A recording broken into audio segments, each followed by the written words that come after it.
नंदन अभय चरण रविंद रे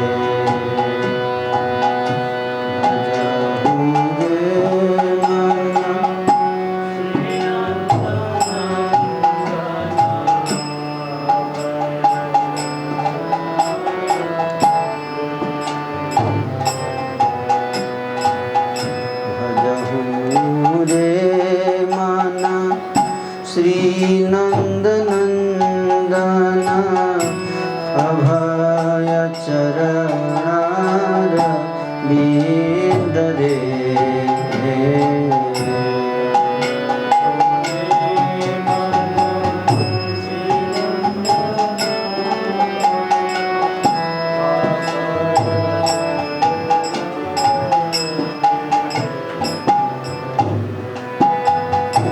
दुर्लभ मानव जन्म सत्संगे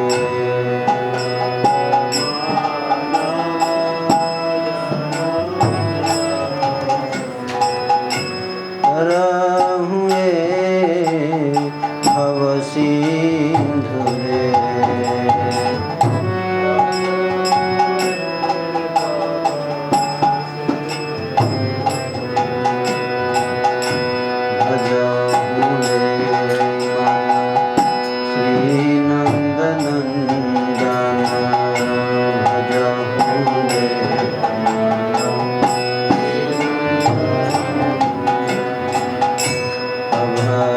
चरण रविंद रे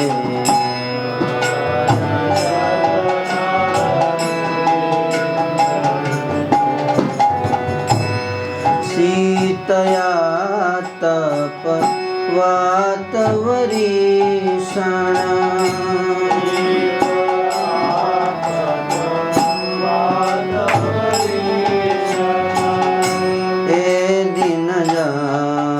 मिनि जागिरे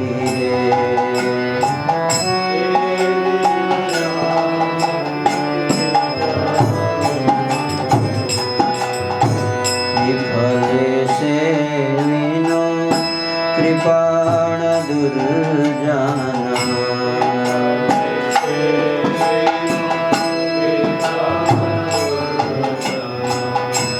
विफले से विनो कृपाण दुर्जन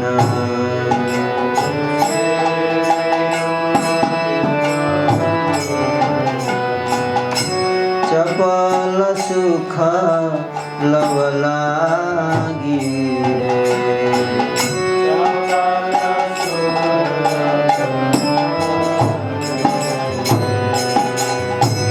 रे धन यौवन पुत्र परिजन धन यौवन हे धन यौवन पुत्र परिजन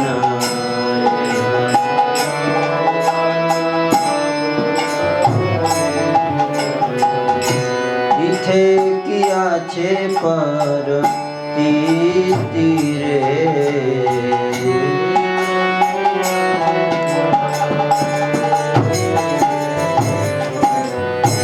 कमल दल जल जीवन तल मल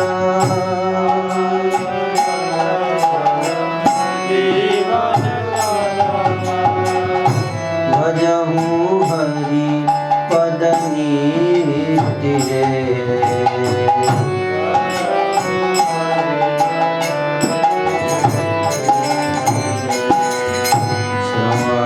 कीर्तन स्मरण वंदन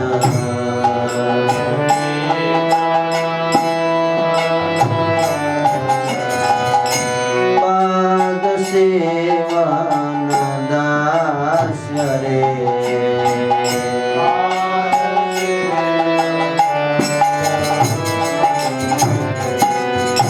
पूजन सखी जन आत्मनिवेदना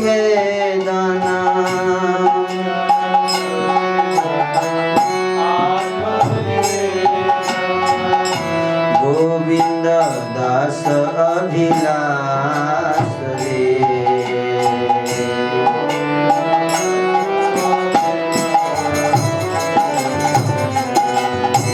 भजमुझे मन श्री नंद नंदन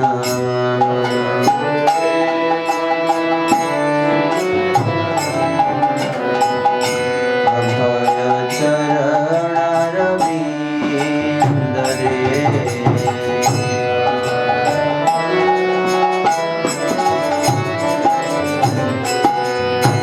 दुर्लभ मानव जन्म सत्संगे दुर्लभ मानव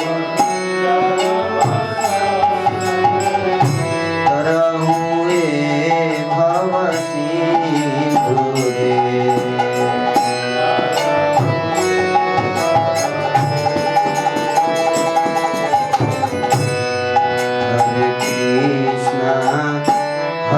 हरे कृष्णा कृष्ण कृष्ण हरे हरे हरे राम राम राम हरे हरे हरे कृष्ण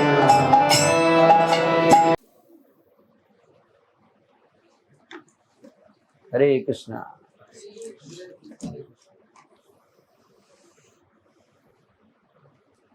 तो लास्ट टाइम मैं आया था और ये दूसरी बार मैं यहाँ आ रहा हूँ, है ना? हॉल में हुआ था, है ना? अक्टूबर में। Very good.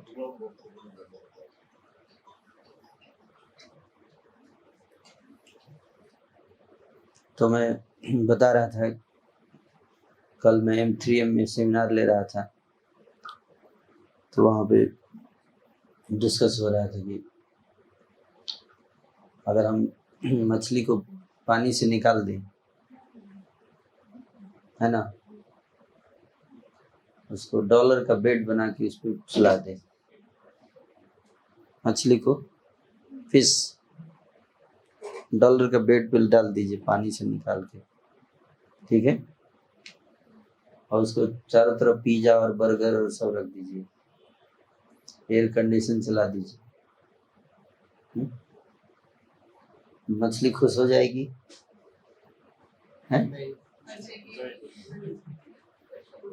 तो आप बोलोगे अरे तुमको क्या दिक्कत है, तेरे को डॉलर का बेड दिया हमने, तेरे को पिज्जा बर्गर दिया हमने, तेरे को क्या कमी रखा, तेरे लिए सब कुछ दिया तेरे को, है ना? अब क्यों तड़प रही है ना?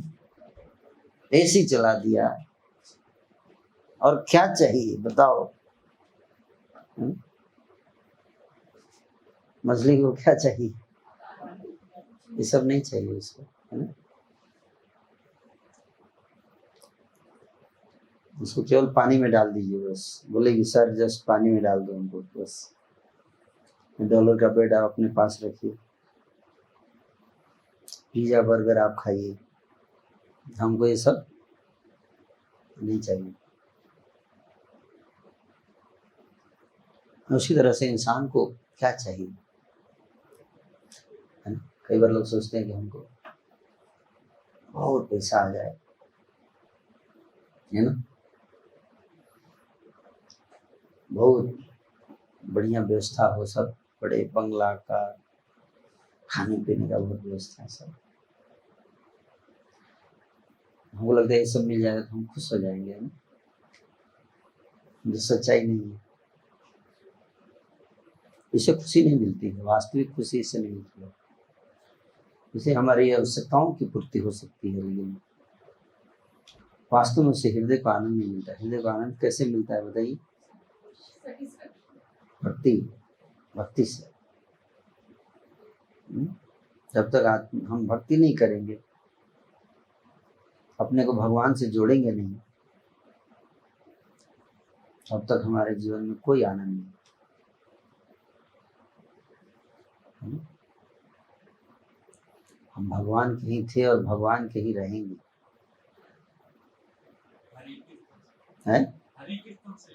हाँ, भगवान से हमको जुड़ना चाहिए, भगवान की भक्ति में लगना चाहिए हम सबको। और जहाँ पे भक्ति होगी वहाँ पे आनंद होगा। भक्ति से क्या होता है, हमारा हृदय निर्मल होता है ना। तो हम सब इस संसार में आने से पहले हम कहाँ थे?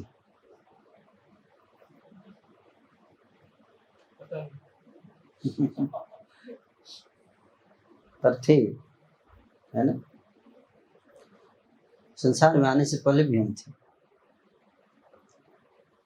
आप किसी छोटे बच्चे को देखिए, जब जन्म लेता है ना, माता जी लोगों को ज़्यादा एक्सपीरियंस होगा। छोटा बच्चा अभी 8-9 दिन का ही बच्चा है, वो ज़्यादातर सोता ही रहता है ना। उसने आँख खोला ही नहीं, दुनिया देखी ही नहीं। और अचानक बीच बीच में मुस्कुराता है, आपने देखा, नोटिस किया? तो कैसे, क्यों मुस्कुरा रहा है? उसको मुस्कुराना किसने सिखाया? अगर व्यक्ति हर चीज सीखता है इस संसार में आकर, है ना, उसको पहले का कोई एक्सपीरियंस नहीं है, न सुख का न दुख का, फिर हंस कैसे रहा है? किस बात पे हंस रहा है? और कैसे उसको पता है कि इस बात पे हंसना चाहिए?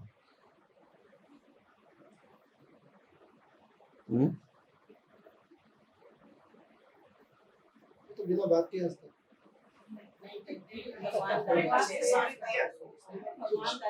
अच्छा, हाँ, मतलब ऐसे हमारे मटेरियल वर्ल्ड से कोई लेना नहीं होता, बट वो हंसता है, हमें नहीं जानते क्यों हंसता है ना। पर कोई व्यक्ति कॉमन सेंस है, कोई व्यक्ति क्यों हंसता है? बिना बात के कोई हंस नहीं सकता है ना। कुछ ऐसा हो रहा होगा, वो अनुभव कर रहा होगा, कुछ एक्सपीरियंस, या तो सपने में हंसता है, कई बार आदमी रोता है, सपने में भी रोता है।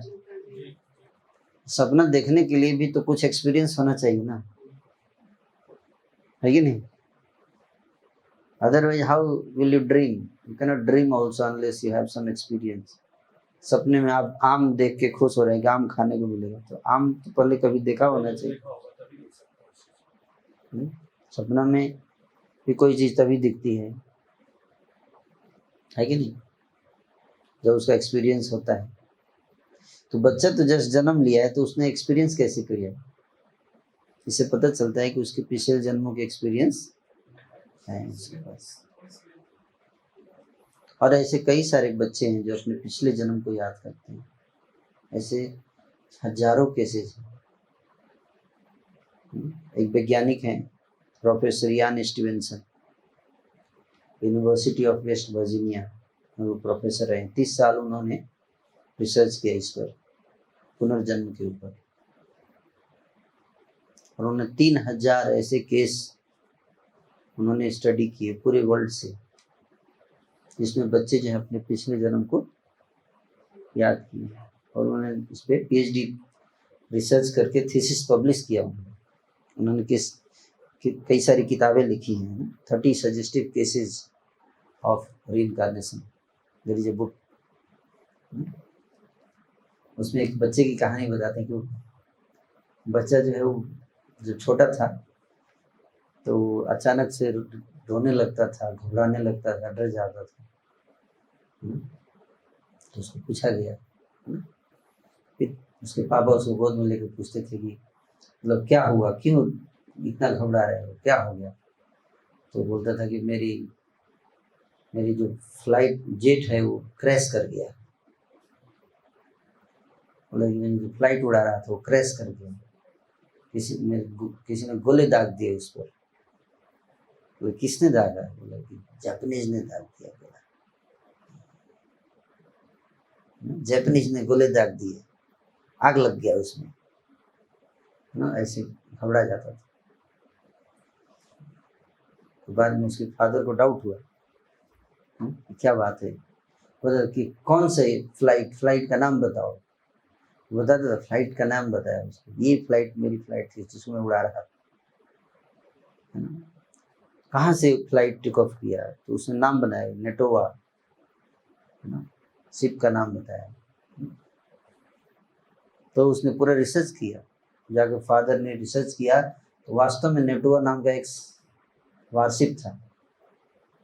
वहाँ पे ना उसका नाम पूछता, तुम्हारा नाम क्या था, तो वो बताता था जैक 3, नाम लिखता था फिर जैक 3, लास्ट में 3 लिखता था।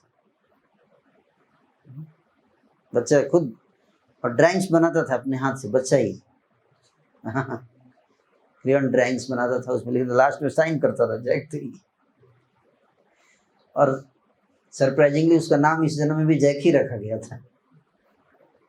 तो लोग सोचते हमने नाम जैक रखा है तो जैक लिखता है, लेकिन 3 क्यों लिखता है ना, 3 क्यों लिखता है बच्चा। तो उसको रिसर्च किया गया तो पता चला एक्चुअली जैक 3 एक पायलट था जो 1945 में, जो वर्ल्ड वॉर 2 में यूएस आर्मी की तरफ से वो पायलट फ्लाइट टुक अप किया था, और उसके एक फ्रेंड भी था जो दोनों साथ में उड़ाए थे वारशिप को, वार प्लेन्स, और दोनों साथ में थे। एक के उसमें गोली लगी, गोला आके लगा और वो नष्ट हो गया, दूसरा बच गया था।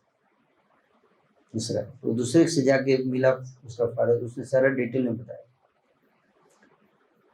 तो बच्चे को ले जाते थे वार में, जो जहाँ पे एरोप्लेन्स की जो म्यूजियम होती थी उसको लेके गए, तो एक एरोप्लेन के बारे में बताता था, ये इसका नाम ये है, इसका नाम ये है, इसको ऐसे चलाते हैं, इसको ऐसे चलाते हैं, उसको पहले से ही सब ज्ञान है, फ्लाइट कैसे उड़ाते हैं ये सब।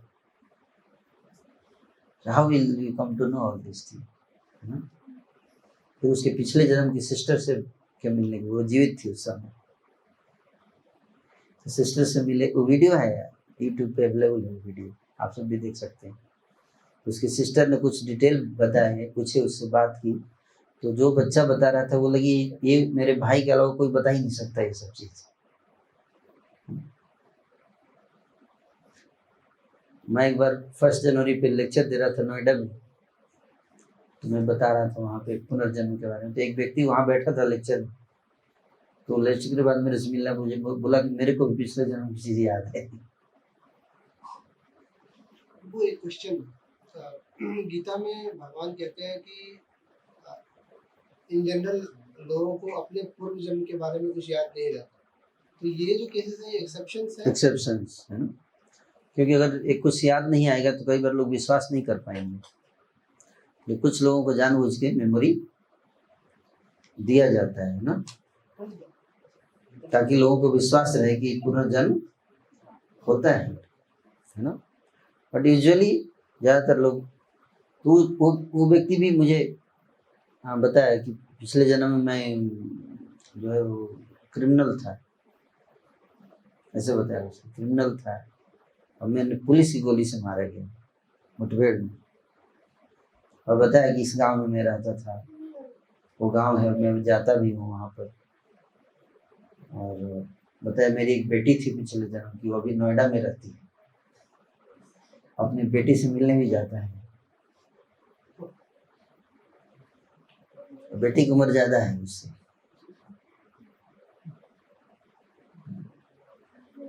ऐसे बहुत सारे केसेस हैं, बहुत सारे केसेस हैं पुनर्जन्म के।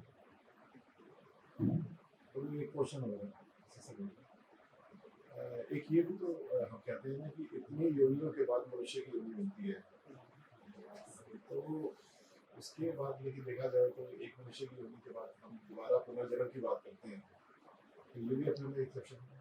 या नहीं, मनुष्य की जोनी मिलती है, लेकिन अब उस मनुष्य जोनी के बाद कोई जरूरी नहीं कि अगली जोनी में हम फिर जानवर बनेंगे, दोबारा मनुष्य भी बन सकते हैं, ये पॉसिबल है, क्वाइट पॉसिबल। ये हमारे कर्मों के ऊपर है, कर्मों के ऊपर किस तरह काम करते हैं, हो सकता है क्रिमिनल के कर्म है, प्रभु बता रहे हैं नहीं, कुछ अच्छा काम भी किया होगा क्रिमिनल, नहीं मैं लेट मी आंसर, क्रिमिनल के कर्म हैं, लेकिन कई बार क्रिमिनल भी कुछ अच्छा काम कर देते हैं ना, मजबूरी बस क्रिमिनल बन जाते हैं, ऐसे भी होते हैं ना, मजबूरी परिस्थितियाँ ऐसी हो जाती हैं, गलत करना पड़ता है, लेकिन हृदय से अच्छे लोग होते हैं, ऐसे भी क्रिमिनल्स होते हैं ना। तो उनको मौका दिया जाता है दोबारा, है ना, वापस आने का। कोई हार्ड एंड फास्ट रूल ऐसा नहीं है कि मनुष्य जीवन में बिल्कुल अगले जीवन में फिर कीड़ा से शुरू करना पड़ेगा, ऐसा नहीं है, चांस मिल सकता है दोबारा। तो यहाँ तक बताया जाता है कि अगर हम जैसे प्रसाद बांट रहे हैं और अगर कोई कुत्ता प्रसाद खा लिया तो अगले जन्म में वो मनुष्य बनेगा, डायरेक्ट उसका प्रमोशन हो जाता है ह्यूमन स्पीसीज ना। या कोई हरिनाम संकीर्तन कर लिया, चैंटिंग कर लिया महामंत्र, तो उसका डायरेक्ट प्रमोशन हो जाएगा। या सुन लिया, इसलिए हम लोग हरिनाम क्यों करते हैं बात, इसलिए कि पशु पक्षी ये भी सुनते हैं तो उनको डायरेक्ट प्रमोशन हो जाता है, उनको उस पैटर्न से नहीं जाना पड़ता जो सेट किया हुआ है। प्रभु जी, ह्यूमन लाइफ जो है, ह्यूमन लाइफ मिलना एक कर्स है या एक रिवॉर्ड है? इट्स ए ब्लेसिंग एक्चुअली, है ना, blessing if you utilize it properly, है ना, क्योंकि बहुत दुर्लभ है। मनुष्य निर्देह माध्यम सुलभम सुदुर्लभम, मनुष्य का शरीर जो है वो बहुत दुर्लभ है प्राप्त करने, जल्दी नहीं मिलता, है ना। और इस शरीर में एक बेनिफिट है कि इसमें भक्ति किया जा सकता है, बाकी आप किसी भी स्पीसीज में भक्ति नहीं कर सकते। बाकी सारी स्पीसीज में ये बुद्धि नहीं आती कि जीवन का लक्ष्य क्या है। Animals cannot think what is the goal of life, why I am here, why I have to die,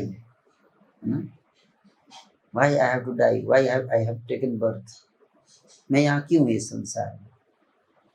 जैसे एक वैज्ञानिक से पूछा गया, the greatest scientist of modern times, मुझसे एक स्टूडेंट ने प्रश्न पूछा, what is the purpose of life. वैज्ञानिक आंसर नहीं कर पाया। Why we are here, why we are doing so much research.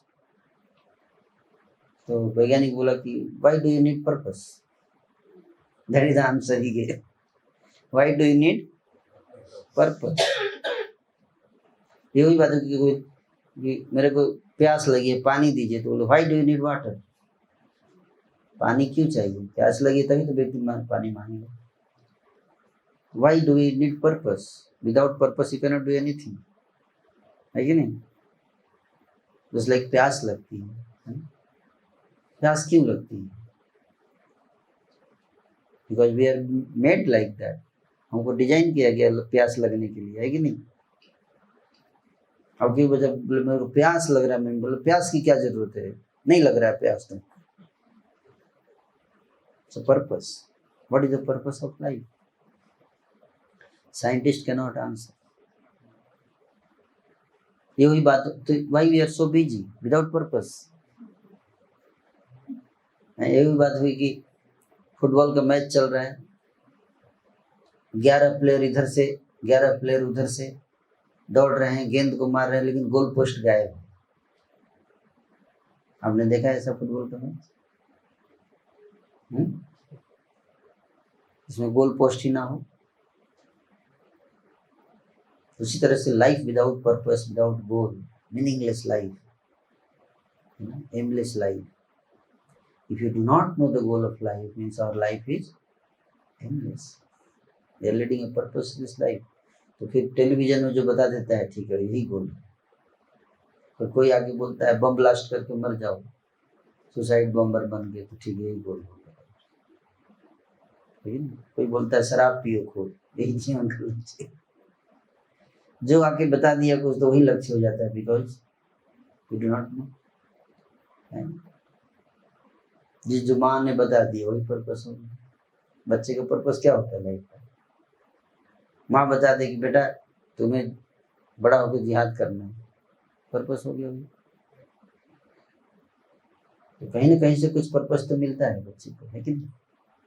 या तेरे को इंजीनियर बनना है, that becomes purpose. But why मेरे को इंजीनियर क्यों बनना है ना, क्यों बनना है इंजीनियर, पैसा कमाने के लिए।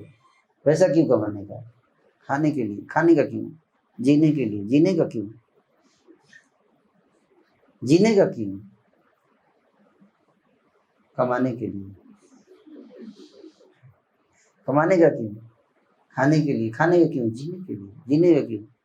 अब देखो लूप आ गया। That can not be the answer. कोई बोलेगा आप आपके पास कार है, आप है ना, गाड़ी क्यों खरीदे? चलाने के लिए। चलाएंगे क्यों? गाड़ी क्यों खरीदे? ताकि उसमें मैं पेट्रोल भर सकूं। Is that goal of life? Goal of buying a car? तो उसमें पेट्रोल डालें। तो बोलता है खाते क्यों हैं? जीने के लिए। जीते क्यों हैं? खाने के लिए। तो कि कार क्यों रखे हैं? चलाने के लिए। चलाते क्यों हैं? ताकि हम पेट्रोल डाल सकें। पेट्रोल क्यों डाल रहे? ताकि चला सकें। पर उसको चला के कहीं पहुंचना भी तो है। ये सुनो, या केवल गाड़ी चलाना है?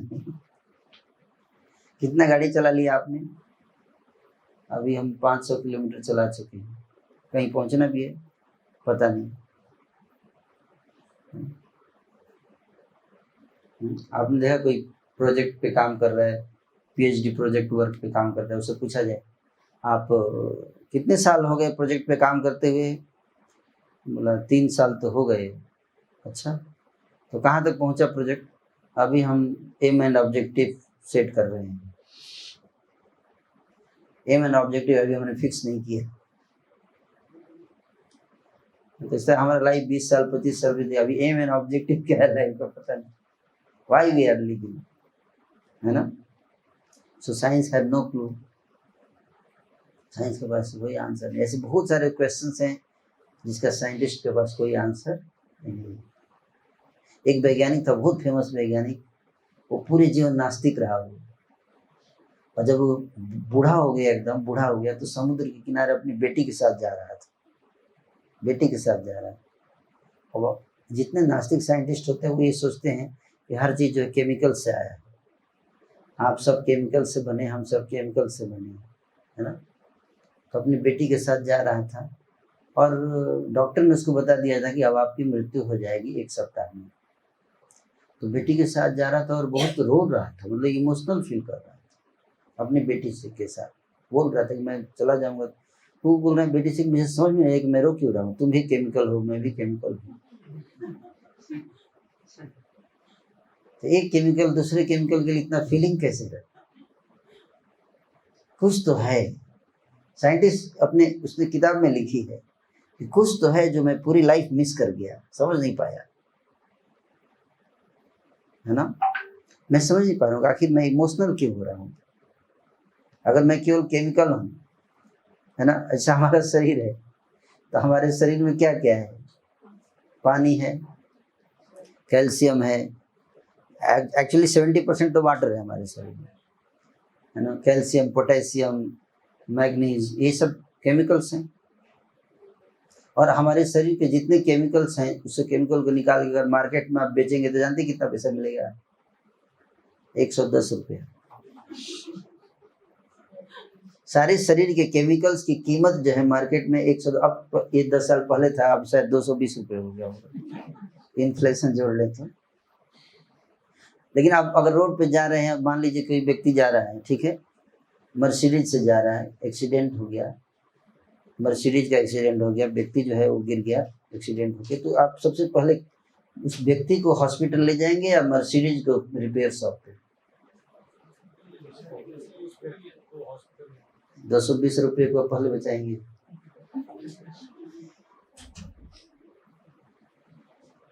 भाई 60-70 लाख की गाड़ी है, आप पागल ही है ना? फिर 220 रुपये के व्यक्ति को बचा रहे हैं, इसका वैल्यू कितना है? 220 केमिकल्स के हिसाब से अगर देखा जाए तो। लेकिन हम 220 रुपये को पहले बचाते हैं, केमिकल है। इसका मतलब क्या है कि वो 220 रुपये उसकी कीमत नहीं, उसके अंदर कुछ ऐसा है जो प्राइसलेस है, प्राइसलेस है। और मॉडर्न साइंस भी समझ नहीं पा रहे कि आखिर वो क्या है। साइंटिस्ट भी नहीं समझ पा रहे आखिर वो क्या है जो इतना कीमती है कि हम मर्सिडीज को छोड़ देते हैं, उस व्यक्ति को ले जाते हैं। What is that? वही आत्मा है जो अमर है, कभी मरती नहीं, गीता में इसकी सूचना भगवान ने दिया है, भगवत गीता में। वैज्ञानिक नहीं समझ पाए आज तक, वैज्ञानिक को पता ही नहीं चल पाया कि आखिर वो क्या है ना, और जीवन का लक्ष्य क्या है, क्यों हम जी रहे हैं। भगवत गीता में इसका आंसर दिया गया है। Yes, I have a question कि जब हम स्पीच बोलते हैं तो उसके बाद सच में हमें भगवान के दर्शन होते हैं? भगवान के दर्शन होंगे अगर आप भगवान के दर्शन करना चाहती हैं। कई लोग कुत्ते का दर्शन करना चाहते हैं, एक वैसे मरते तो समय बोलते हैं कि आत्मा एक शरीर को छोड़ के दूसरे में जाएगी। पर मैं जानना चाहती हूँ कि भगवान को ही हम देखना चाहते हैं, हम सभी नहीं हम चाहते, जैसे फोटो में देखते हैं, फोटो में देखते हैं। तो हम I want to see the God। Yes. सच में वो मरने के बाद देखेंगे, Yes, why not? But you have to, उससे बात भी करते हैं। yeah, everything face to face, but you have to become qualified। जैसे कोई बोले कि क्या मैं प्राइम मिनिस्टर नरेंद्र मोदी को देख सकती हूँ, नरेंद्र मोदी जी से मिल सकती हूँ, तो क्या जवाब मिलेगा? आप मिल सकते हैं, लेकिन you have to have some qualification. Everybody cannot go and say I want to meet, but yes, if you are that important person for Narendra Modi, then you can certainly, है कि नहीं? You have to become qualified। और या आप उनके family के member हैं तब आप मुझसे मिल सकते हैं। वेलकम।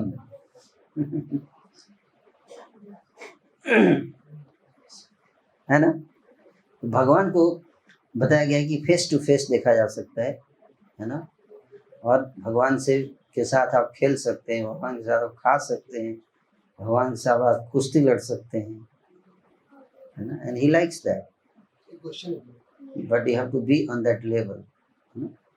जस्ट लाइक अगर आग के साथ खेलना है तो आपको आग जैसा बनना पड़ेगा, लेकिन and Krishna the God is supremely pure, supremely pure. So if you want to interact with him, we have to become pure, free from all the dirty things in the heart. Otherwise, we are not qualified to meet God. So it says that there are 9 stages of bhakti, 9 stages, 9 अवस्थाएं, step by step, है ना। पहला है श्रद्धा, first stage क्या है? श्रद्धा। Second stage है साधु संग, third stage है भजन क्रिया, फोर्थ स्टेज है अनर्थ निवृत्ति, फिफ्थ स्टेज है निष्ठा, सिक्स्थ स्टेज है रुचि, सेवेंथ है आसक्ति, एंड एट्थ है भाव, एंड नाइन्थ है प्रेम। प्रेम तो ऐसा बताया जाता है कि जब आप प्रेम के स्टेज पे पहुंच जाएंगे तो भगवान आपको देखने के लिए आएंगे, क्योंकि भगवान से जो प्रेम करता है उस लेवल का, तो भगवान उसके बिना रह नहीं पाते हैं। क्या होगी? Okay, so that is information is there, है ना, जो उस अवस्था को प्राप्त कर लेता है। लेकिन 9th स्टेज है, कौन सा स्टेज? 9th stage. तो जो जिस प्रेम की बात की जा रही है वो प्रेम जो डिवाइन लव जिसकी बात की जा रही है, नॉट जो लव आई लव यू संसार में लोग यूज करते हैं, not that love, that is different quality of love. So that is divine love which is on the platform of soul, not on the body platform. And in this world people love on the platform of body, है ना, जब तक body ठीक है तब तक प्रेम चल रहा है, और बॉडी खराब हो गया तो प्रेम भी टूट जाता है। नहीं, मान लीजिए हम किसी से बहुत प्रेम कर रहे हैं, एक पुरुष एक स्त्री से बहुत प्रेम कर रहा है ना, क्योंकि खूबसूरत है वो। मान लीजिए एक्सीडेंट हो गया और चेहरा खराब हो गया, है, उसका चेहरा खराब हो गया, क्या वो प्रेम उतना ही रहेगा?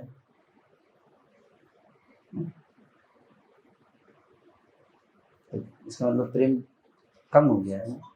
विश्व के सबसे बड़े वैज्ञानिक हुए स्टीफन हॉकिंस, नाम सुना होगा आप लोगों ने। जब यंग थे, प्रोफेसर थे, एक महिला को उनसे बहुत प्रेम हो गया, लेकिन बाद में स्टीफन हॉकिंस जो है पैरालाइज हो गए, पूरा शरीर उनका। तो उनकी वाइफ उनको छोड़ के उनके असिस्टेंट से के साथ चली गई, है ना। प्यार टूट गया, क्योंकि वो प्यार किससे था? बॉडी से, बॉडी लेवल पे प्यार,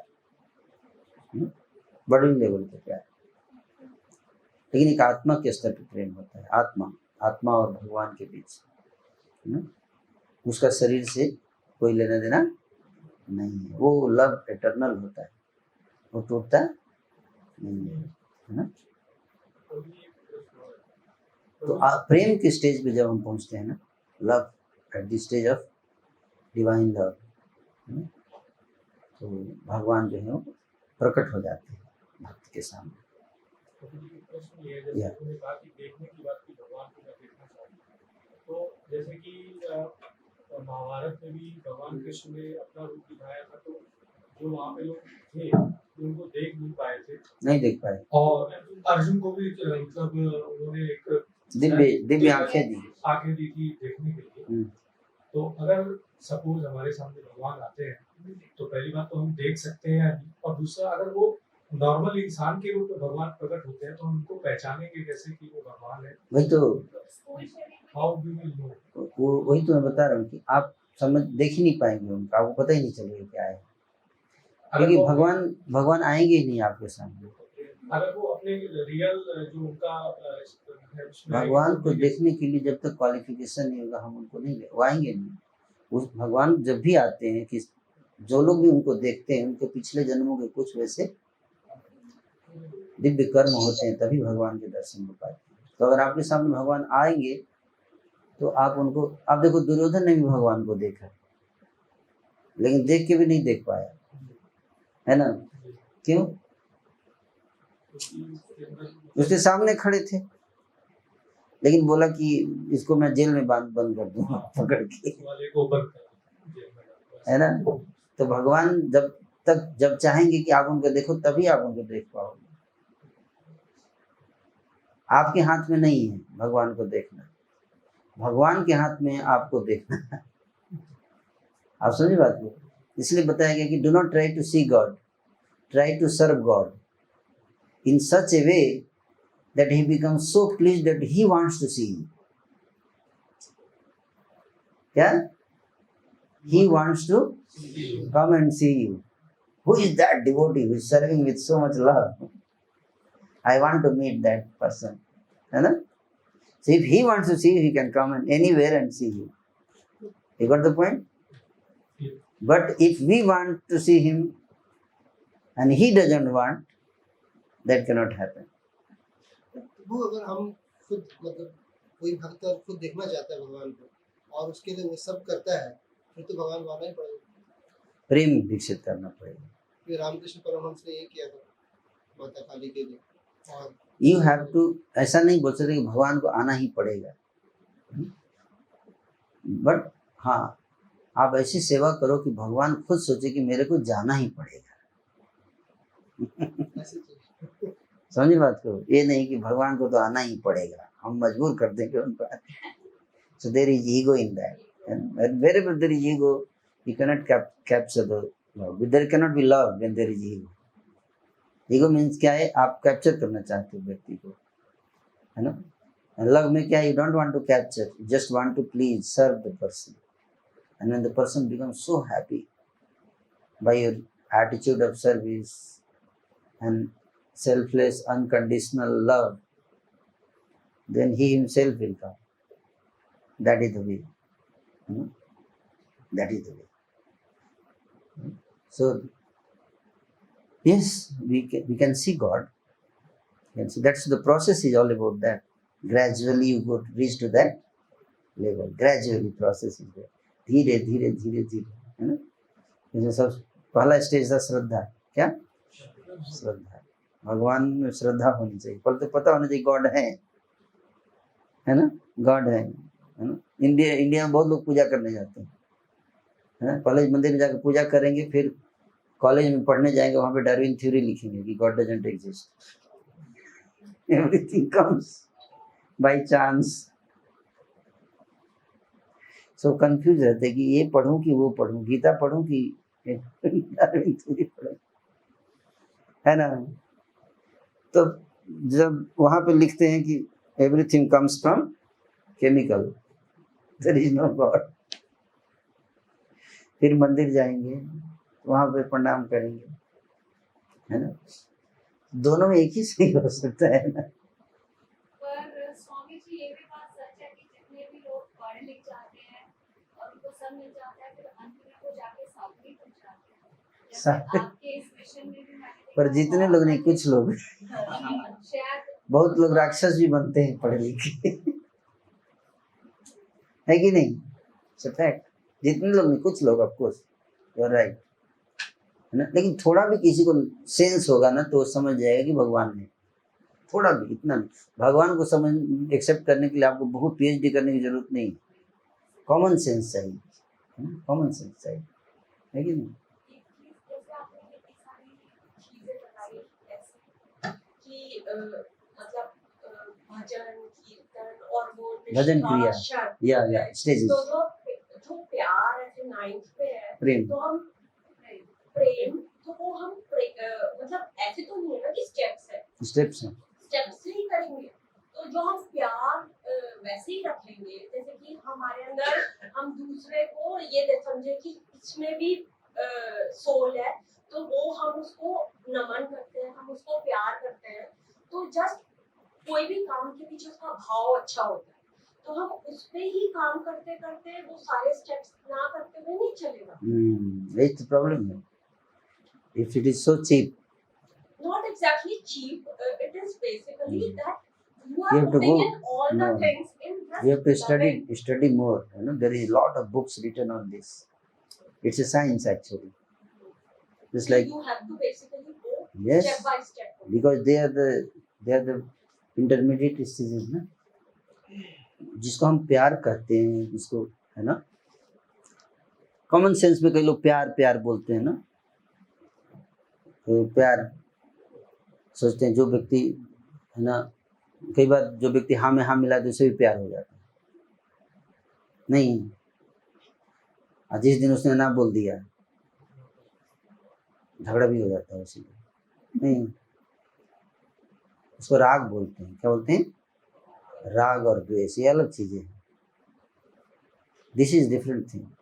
प्रेम, लव इज डिफरेंट, है ना। इसलिए बोला कि ये जो प्यार है ये शरीर के स्तर पे हो रहा है ना।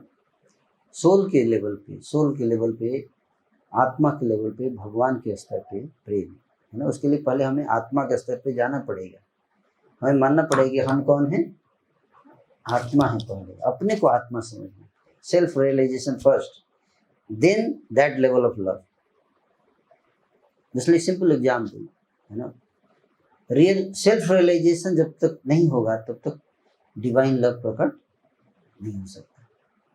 हाँ, डिजायर हो सकता है हमारे अंदर की, कब वो अवस्था आएगी कि मैं उस तरह का प्रेम प्रकट कर लूँ, but selfishness remains, that is the problem, है ना। That selfishness remains till the time we are conscious of this body, this selfishness remains. That is the problem. Just like simple example, इनके लिए भोजन जा रहा है, मेरे को भूख लगी है, तो मैं क्या सोचूंगा? उस भोजन पर नजर जाएगी तो क्या सोचूंगा? थोड़ा मुझे मिल जाए, खाने का मन करे। आपके भोजन पे मेरी नजर जा रही है नहीं, आपके वेल्थ पे मेरी नजर जा रही है। Something belongs to you and I am thinking to enjoy. How can I love you? So love can only be happen when we are fully controlled over enjoying propensity. Enjoying propensity has to be sublimated into serving propensity. And that can happen only when we are on the spiritual platform. Because bodily hankerings, bodily cravings are there, no? Bodily cravings doesn't allow us to become chaste, loyal. You know, on the soul platform we can become chaste and loyal. Because love demands chastity and loyalty. So if I am thinking to enjoy your food, so means what? I am a very good friend of you, but I am thinking to enjoy your food. How I can love? Isn't it? That's not possible. तो प्रभु self realise पहले होंगे फिर भक्ति करेंगे Yeah, फिर या पहले भक्ति करते करते सेल्फ रियलाइजेशन आएगा फर्स्ट जो भक्ति होती है वो आपको प्यूरिफाई करती है. In the beginning, when you do bhakti, that bhakti will purify you, purify your ego, purify your lust, anger, greed, all these things, and it will bring to the level of self-realization. उसके बाद फिर जब आप भक्ति करोगे तो क्या होगा? That will actually be real भक्ति. उससे पहले जो भक्ति होती है वो आपके लोन को खत्म करने. जैसे पहले नौकरी करते तो आप जो लोन लेते पहले उसको चुकाते हैं. फिर एक स्टेज आता है जब जीरो बैलेंस हो जाता है. उसके बाद जो आप पैसा कमाते हैं ना, वास्तव में वही आपका है. You got the point? तो इसलिए जो अनर्थ निवृत्ति का जो स्टेज, जो फोर्थ स्टेज बताया, फोर्थ स्टेज यही है कि जब हम भक्ति करते हैं तो हमारे अनर्थ धीरे, अनर्थ का अर्थ क्या है? हृदय में जो काम है, क्रोध है, लोभ है, ईर्ष्या, द्वेष, अहंकार, ये आपको भक्ति करने ही नहीं देंगे स्थिरता से. जैसे माला लेके बैठेंगे, ये करना है, वो करना है, वो करना है, वो करना है. जैसे भगवान के सामने प्रार्थना करें, ये करो, वो करो, वो करो, डिस्ट्रैक्शंस आएगा, फोकस होने नहीं देगा, है ना. तो इसलिए शुरू की जो भक्ति अनर्थ निवृत्ति को जाती है. पहले हमें अनर्थ को निवृत्त करना है. इतनी डर्टी थिंग्स है हमारे हार्ट में, उससे क्या होना है? हमको निवृत्त होना है ना. तो इसके लिए चैंटिंग करने से चेतो दर्पण मार्जन, चित्त जो है क्या होता है? पहले निर्मल होता है, तब जाके हमारी भक्ति स्थिर हो जाती है. निष्ठा, अनर्थ निवृत्ति के बाद क्या? निष्ठा. अब आपको सेंस ग्रेटिफिकेशन आपको डिस्ट्रैक्ट नहीं कर पाएंगे, गलत चीज़ें आपको डिस्ट्रैक्ट नहीं कर पाएंगे, आप गलत रास्ते पे जा ही नहीं पाओगे. आप इतना स्ट्रॉन्ग, आपका कैरेक्टर बन जाएगा, इतना स्ट्रॉन्ग, है ना, कि आपको, है ना, चाणक्य पंडित कहते परदारेषु मातृवत परद्रव्येषु लोष्टवत आत्मवत सर्वभूतेषु यः पश्यति स पश्यति. दूसरे की पत्नी को माँ के रूप में देखना, दूसरे के धन को मिट्टी के रूप में देखना, ऐसा कोई वैल्यू नहीं है मेरे लिए, है कि नहीं. और सारे जीवों को अपने समान देखना, आत्मवत सर्वभूतेषु. जैसे हाँ, कोई हमको गाली दे तो कैसा लगेगा? बहुत बुरा लगता है, बुरा लगता है ना. इससे का मतलब क्या है? गाली देना अच्छी बात. जब गाली देना हमको अच्छी बात नहीं तो हम दूसरे को क्यों देते? इसका मतलब है कि हम आत्मवत सर्वभूतेषु नहीं मानते कि सारे जीव, जैसे मुझे बुरा लगता है उसको भी बुरा लगेगा. अगर इतनी बात समझ में आ जाए कि जो जो चीजें मुझे बुरी लगती है वो सबको लगती है, इसलिए वो नहीं करने का, इतनी कॉमन सेंस, सारी पुलिस डिपार्टमेंट बंद हो जाएगा, सारे जितने सुप्रीम कोर्ट सब बंद हो जाएगा, उसकी जरूरत ही नहीं पड़ेगी. ऐसा ना, केवल 1/4 of the shloka people understand कि आत्मवत सर्व भूतेषु यह पश्यति स पश्यति. बाकी तो देखते ही नहीं. ये देखना वास्तविक विजन यही है. जब हमारी दृष्टि ऐसी हो जाएगी, कैसी कि सारे जीवों को अपने समान, ना, कि जो दुख मुझे हो रहा है वो किसी और को ना हो, है ना, इस प्रकार की भावना. That happens on the very highly elevated stage of consciousness. ये दूसरे का धन देखने पर लगता है मिट्टी जैसा लगेगा. 1 करोड़ रुपया पड़ा हुआ है, इनका गिर गया, मिट्टी के समान नहीं, उसको पहुंचा दो. Like that kind of consciousness. So that is the stage of निष्ठा. और उस स्टेज पे जब हमारे हृदय निर्मल हो जाता है ना, तब जब हम भक्ति करते हैं तो वो भक्ति जो है वो कैसे लगता है, जैसे आप जानते हैं अमृत के समान मीठा। जैसे शास्त्र आचार्य बताते हैं, क्या कैसा लगता है, अमृत के समान मीठा लगता है, टेस्टी टेस्टी। आप छोड़ ही नहीं सकते, इतना मतलब आनंददायक होता है वो स्टेजेज, इतना हाई लेवल ऑफ ब्लिस है, बढ़ता जाएगा आनंद, बढ़ता जाएगा आनंद। हमें कैसे पता चलेगा हम कौन सी स्टेज पे? अभी तो हम लोग गुरु बताता है ना, जो स्टेजेज में जा चुका है ना? ये कैसे बताएगा, कौन बताएगा कि आप फिजिक्स में कौन से लेवल पे? एग्जाम हो, फिजिक्स का टीचर बताएगा ना, पढ़ाएगा फिर एग्जाम लेगा, हमारी एग्जाम होगी, है ना। क्या होता है, हम सब की परीक्षा हो रही है। जैसे आज हमने पढ़ा है कि गुस्सा नहीं करना है, अब अभी तो एक क्लासरूम से बाहर जाके अब एग्जाम होगा, घर जाते एग्जाम शुरू है कि नहीं। अभी पढ़ा दिया परदारे सुमातृवत, दूसरे की पत्नी को माँ के रूप में देखना है, अब यहाँ से जाएंगे तो एग्जाम शुरू। दूसरे के धन को मिट्टी के रूप में देखना है, एग्जाम शुरू हो जाएगा, है कि नहीं। अब देखिए कितना टफ है, स्टडी। तो हम कैसे करें, मतलब लेट से भक्ति के मार्ग में ये 9 जो आपने चरण बताए हैं, अब उसको करने में कितना टाइम लगता है? अगर मतलब सॉरी मैं बहुत स्ट्रेट क्वेश्चन पूछ रहा हूँ, बट है इसे कुछ आंसर? कितना टाइम लगता है, वेरी गुड, एक दिन में हो जाएगा। आज आप देखना शुरू कर दो, जो जो स्टैंडर्ड से मैंने बता दिए,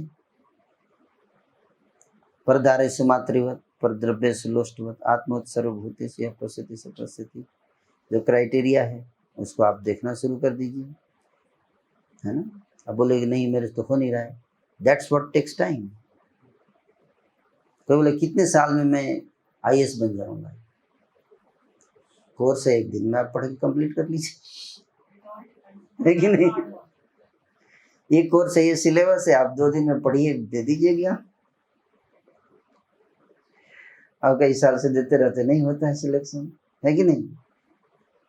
यू गॉट द पॉइंट। कोई बोलते क्या गारंटी है कि भगवान मिलेंगे इतने साल के बाद, है ना। फेथ इसको बोलते, क्या फेथ। अब कोई बच्चा स्कूल जाता है पहले दिन, है ना, मम्मी पापा बोलते स्कूल जाए, कितने साल में नौकरी लगेगी, कोई गारंटी नहीं। कोई स्कूल बोलेगा, स्कूल जाके बोलिए अच्छा बताइए बच्चा आप स्कूल में डालूंगा तो कितने साल बाद नौकरी इसको मिल जाएगी, क्या बोलेगा स्कूल? कोई स्कूल गारंटी देगा है? तो इस तरह का क्वेश्चन हमें नहीं पूछना चाहिए। ये वही क्वेश्चन हो गया, वो स्कूल बोलेगा कि देखो 12 साल के बाद आप +2 कंप्लीट करेंगे, उसके बाद फिर ग्रेजुएशन होगा, अच्छे से पढ़ाई करते जाएंगे तो ग्रेजुएशन, अगर अच्छे मार्क्स लाए, अच्छे से पढ़ाई किए तो आप इंजीनियर बन जाओगे, है कि नहीं। बट गारंटी नहीं दे सकते। हम मान लीजिए बीच में आप, है ना, जाके कॉलेज में, है ना, टाइम वेस्ट करने लगे, सीरियसली पढ़ाई नहीं किए, तो फिर फेल भी हो जाते हैं लोग, बैक लग जाता है नहीं। It's there stages are there. जैसे आपका क्वेश्चन वैलिड है कि कितना टाइम लगता है, लेकिन साथ ही साथ ये फैक्टर भी है कि in between if you get distracted so that process cannot be blamed for that, isn't it? Teachers हैं, बुक्स हैं, सिलेबस है, हर चीज अवेलेबल है। now it's up to us to apply ourselves into that process, and how nicely we apply। कई आचार्यों ने अपनी realisation बताए, उस स्टेज पर जाने के बाद उन्होंने सब कुछ शेयर किया है कि हाउ इट हैपेंस, है ना, भगवान कैसे दिखते हैं, अपना एक्सपीरियंस सब शेयर किया है भगवान के साथ, इंटरेक्शंस की सारी चीज़ें, है ना। So all this things are available. But कोई बोले ठीक है तुम, मैं आज ही बन जाऊंगा, आज ही मेरे को बना दीजिए IAS, बहुत अच्छा बात है IAS बनना, लेकिन that takes time. Just to become get a simple job you have to study for 20 years, isn't it? And then here you have to meet to God. So that certainly we need to get purified. We have to be prepared for that austerity, tapasya, that sacrifice, all these things. There are so many tests. जैसे एक राजा था, उसका एक भी बेटा नहीं था, है ना, एक भी बेटा नहीं था। वो बोला मैं अपना उत्तराधिकारी चुनना चाहता हूँ, कौन अगला राजा बनेगा? तो गुरु जी को बुलाया, बोला बताइए कैसे चुने, अगला राजा कौन होगा। सब लोग बनना चाहते हैं, कौन राजा नहीं बनना चाहता, हर व्यक्ति बनना चाहता है, लेकिन मैं कैसे विश्वास करूं कि ये व्यक्ति राजा बनने के लायक है। तो गुरु जी ने उसको स्कीम सिखाया, बोला ऐसा करो, सारे राज्य में अनाउंस कर दो कि कल सुबह राजमहल का दरवाजा खुलेगा, ठीक है, और जो भी सब, और दरवाजा पूरा खुला रहेगा सिंहासन तक, जो भी सबसे पहले आकर सिंहासन पर बैठ जाएगा वही राजा बनेगा।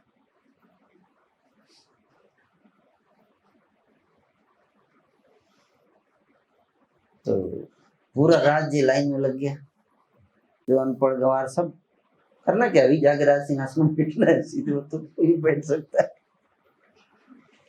दरवाजा खुला सुबह, जैसे ही दरवाजा खुलता है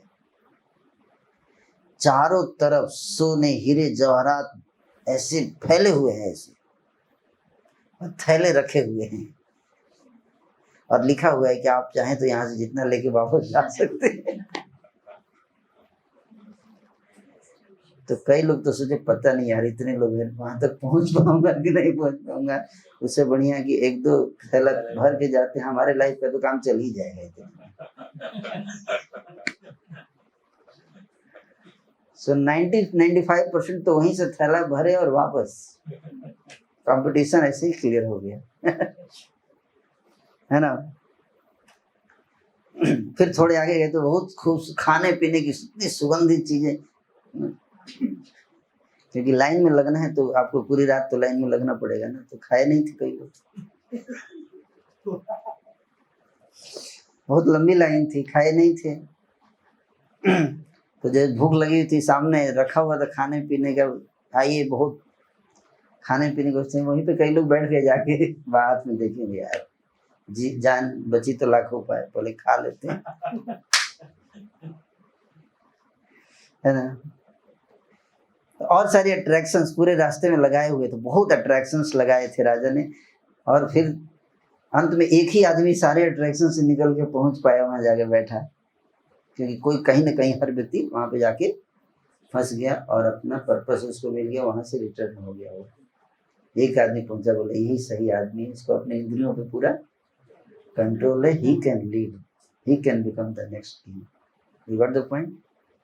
सो दरवाजा तो सीधा खुला था, दरवाजा तो खुला था, you got the point, but how many people are ready to control their senses and reach to that level? That is the challenge. इसलिए भगवान गीता में कहते हैं कि अपनी इंद्रियों को कंट्रोल करना है ना, बहुत इंपॉर्टेंट चीज। भक्ति के प्रोसेस में सबसे टफ काम यहाँ पे होता है, इसी के लिए साधना करनी पड़ती है।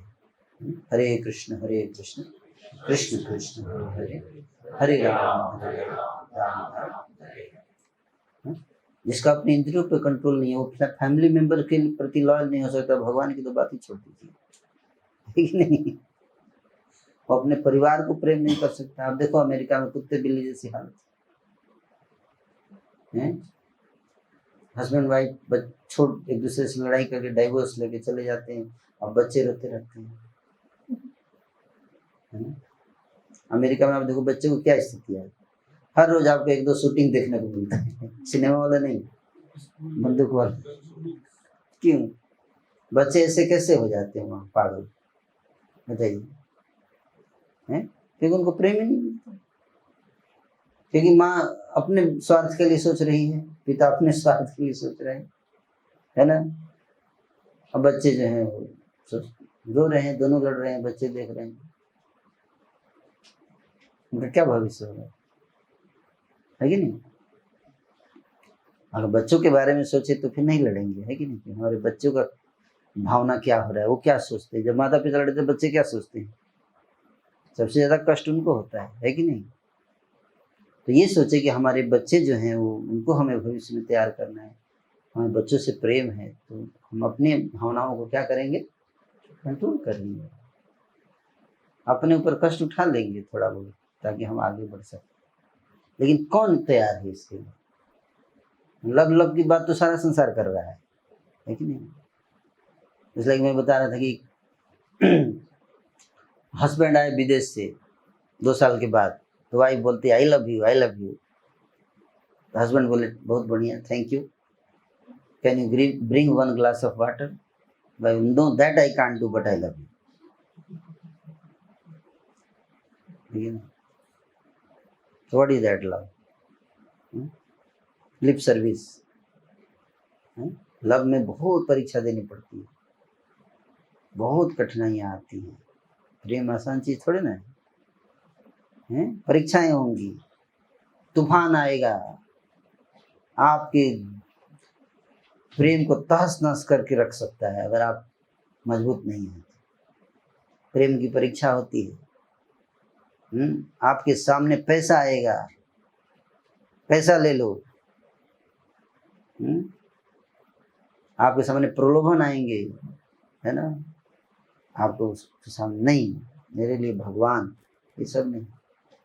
भगवान है, उनको मैं कैसे धोखा दे सकता हूँ?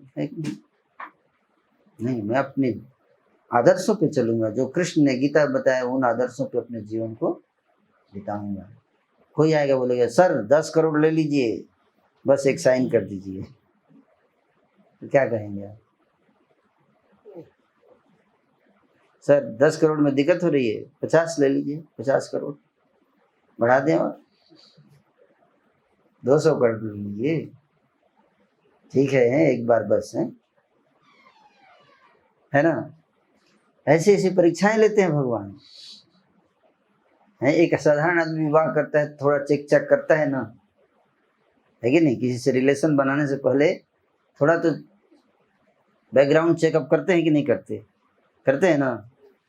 किसी से विवाह करना हो तो बैकग्राउंड चेकअप करते हैं ना। क्यों करते हैं? एक बार जुड़ गया तो क्या दिक्कत होगा? एक बार दिल से दिल लग गया तो पूरी लाइफ आपको व्यक्ति परेशान कर सकता है कि नहीं? कर सकता है ना। तो उसी तरह से भगवान जो है वो जल्दी किसी से अपना हृदय से कनेक्शन जोड़ते नहीं है, किसी से जल्दी अलाउ नहीं करते किसी को अपने, है ना।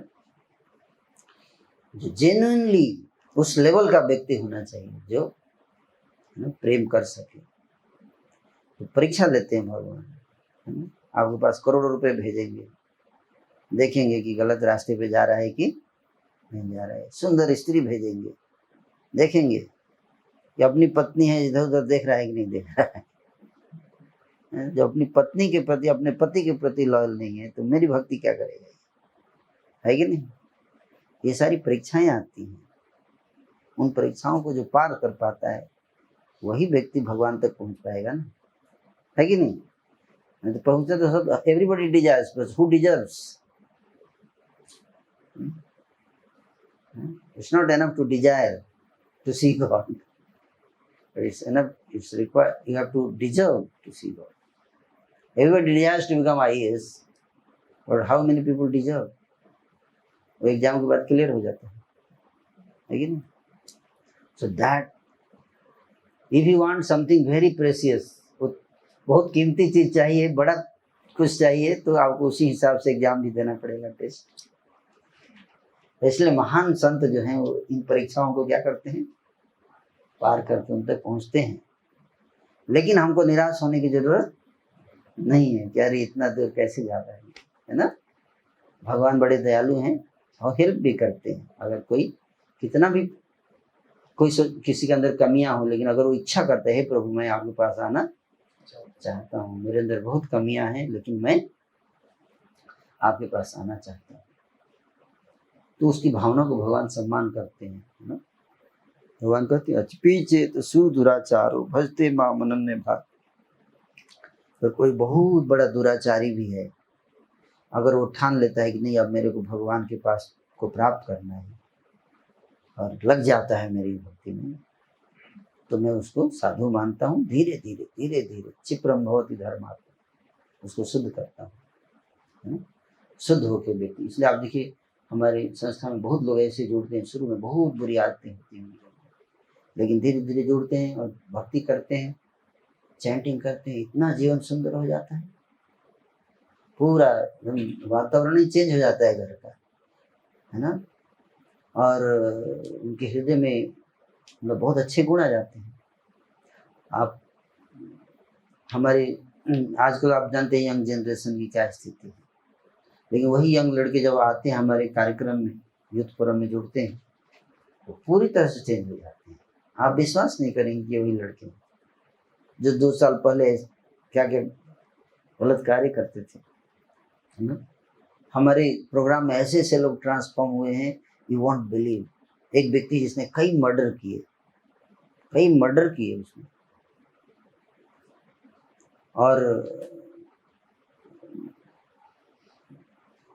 उसने हरे कृष्ण महामंत्र किया और पूरी तरह से एकदम आंखों से अश्रु गिरने लगे, रोने लगे। वो आके रोते हुए सारे क्राइम कबूल किया, मेरे जैसा पापी कोई नहीं,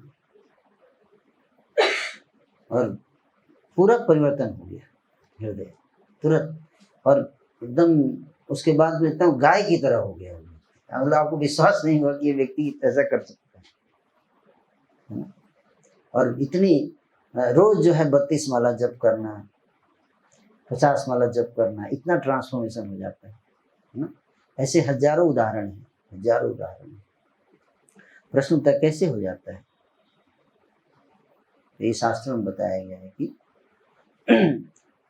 कली कलमस नाशनम इति षोडशकम नाम कली कलमस नाशनम। कलियुग के कलमस का नाश करने वाला है ये महामंत्र, हरे कृष्ण कृष्ण कृष्ण हरे हरे, हरे राम राम राम। कलियुग के कलमस का नाश करने वाला है। तो जब हम इस महामंत्र का, दवाई है हमारे पास, अच्छी बात है। रोग है तो उसकी दवाई भी है। सबसे खुशखबरी ये है ना, बहुत ही संसार में रोग होता है लेकिन दवाई नहीं होती। दवाई में टीका बनाने में 3 साल लग जाते हैं, है ना। रोग तो बता देते हैं, क्लियर हो गया कि रोग कोरोना है, लेकिन टीका बनाने में 2-3 साल लगे, तब तो कितने लोग मर गए। लेकिन आध्यात्मिक जीवन में एक अच्छी बात है कि रोग भी बताया जाता है और उसकी दवाई पहले से ही अवेलेबल है। और अगर कोई भी व्यक्ति इस दवाई को लेता है, उसका जीवन हृदय सुंदर हो जाता है ना। तो ऐसा भी बिल्कुल नहीं कि भगवान कितना समय लगेगा, है ना। ऐसे महान संत, तुकाराम जी एक संत हैं महाराष्ट्र में, है ना। और आप कोई महाराष्ट्र जानते हैं, तुकाराम इतने महान संत थे, इतने महान संत। ये तुकाराम 400 वर्ष पहले की घटना है। महाराष्ट्र में देहू एक स्थान है, बैकुंठ से विमान आया उनके गांव में, सबके सामने विमान पर बैठकर और बैकुंठ गए, उसी शरीर में गए, मृत्यु नहीं उनकी, उसी शरीर में सबके सामने विमान पर बैठ गए। और अपने गांव वालों को प्रपोजल भी दिया कि तुम लोग भी आ जाओ। अपनी पत्नी को बोला कि तुम भी चलो मेरे साथ बैकुंठ, है ना। हमारे पास पूरा अधिकार दिया कि मैं किसी को भी ले जा सकता हूँ। तो पत्नी बोली कि हमारे पापा ने हमको भैंस दिया था, वो भैंस कौन देखेगा, जब मैं बैकुंठ चले जाऊंगी। और कोई और भैंस होती तो ठीक था, पापा ने दिया है, तुम तो नालायक कहीं का कृष्णा कृष्णा करते रहते हो, तुमको तो कोई चिंता है नहीं, और मैं कैसे छोड़ दूं, है ना। तो कहा, बोले ठीक है, फिर क्या कर सकते हैं, है ना। लाइव घटनाएं सबके सामने, सबकी आंखों के सामने विमान आया बैकुंठ से, गोल्डन सोने का विमान, है ना। And then he went back to God, भगवान के धाम गए, है ना। ऐसे हजारों घटनाएं हैं। लेकिन जो श्रद्धा नहीं है, जिसको, उसको लगेगा कि ये सब काल्पनिक चीजें हैं, है ना। तो सोचता है काल्पनिक चीजें हैं, है ना? इतने सारे महान संत तो सब थोड़े ना संसार को झूठ बोलेंगे, धोखा दे रहे हैं, उनको थोड़े ना रॉयल्टी मिलती है झूठ बोलने की, है कि नहीं, क्यों झूठ बोलेंगे, है ना। तो उन्होंने इतनी किताबें लिखी हैं संतों ने, श्रील रूप गोस्वामी ने, उन्होंने अपने अनुभव शेयर किए हैं, भगवान के साथ उनका क्या अनुभव रहा है इंटरेक्शन का, है ना। तो इन महान संतों ने हमारे कल्याण के लिए सब चीजें छोड़ के गए हैं, हम उसका लाभ उठाना चाहिए, तो वास्तविक आनंद मिलेगा, है ना। तो आप लोग बड़े भाग्यशाली हो। आप देखो, भगवान की कृपा है आप सबके ऊपर कि भौतिक दृष्टि से भगवान ने आप सबको बहुत अच्छा सक्षम बनाया है, आपको ब्रेड एंड बटर की टेंशन नहीं है कि नहीं, है ना, इतनी ज़्यादा तो टेंशन नहीं है आपको। अगर टेंशन पालना है तो कहीं भी पाल सकता है इंसान, लेकिन कई बार किसी की लाइफ में कोई टेंशन नहीं होता है तो कुछ पाल लेता है ना? 4-5 अपना बना के टेंशन पाल लेता है ना? तो वो अलग बात है। लेकिन भगवान की तरफ से आपको ऐसा सिचुएशन में लाया गया है कि अब आपको टेंशन करने की इतनी जरूरत नहीं है ब्रेड एंड बटर की, है ना। तो इसका इसलिए है क्योंकि आप सबने पिछले जन्म में कुछ अच्छे कर्म किए। ये गीता में भगवान अर्जुन पूछते हैं, गीता में है ना, प्रश्न पूछते हैं कि मान लीजिए कोई भक्ति कर रहा है, हे प्रभु भक्ति कर रहा है, आपकी भक्ति करते करते भक्ति पूरी नहीं हुई और बीच में ही अगर उसकी भक्ति टूट गई या देहांत हो जाता है तो वो तो धोबी का कुत्ता न घर का न घाट का, इधर भी नहीं हुआ उधर भी नहीं हुआ। तो भगवान बोले कि ऐसी बात नहीं है, जो भक्त मेरी भक्ति करता है अगर बीच में उसकी भक्ति छूट जाती है, जो भ्रष्ट भी हो जाता है, अगर कुमार्ग पे भी चला जाता है, फिर भी उसको अगले जन्म में उसको श्रीमताम शुचिनाम श्रीमताम गेहे योग भ्रष्ट भी जाए थे। जो योग में फेल हो जाते हैं उनका जन्म होता है अगले जन्म में धनी घर में। हाँ, धनी घर में जन्म होगा, श्रीमताम गेहे। श्रीमताम मतलब पैसे वाले घर में, या तो पैसे वाले घर में जन्म होगा या पैसे वाले बनेंगे, और दूसरा बोले या किसी पवित्र भक्त के घर में जन्म होगा। और बचपन से ही आपको भक्ति के संस्कार मिलेंगे, है ना। इसलिए आप देखो कई लोग बोलते हैं कि हार्ड वर्क करने से I can't find the Wi-Fi network. You might want to check the modem or router connections. Okay, no problem. You don't need Wi-Fi. So कई लोग बहुत मेहनत करके धनी बनना है ना, बहुत मेहनत करना पड़ता है, हार्ड वर्क।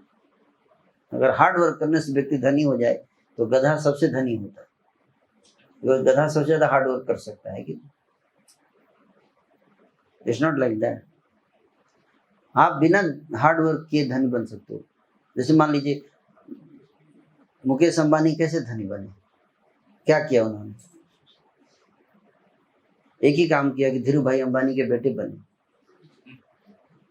है ना। आपको धनी बनना है तो आपको उस व्यक्ति से थोड़ा साठ गांठ करना पड़ेगा जो डिसाइड करता है कि किसी घर में कौन जन्म लेगा, है कि नहीं।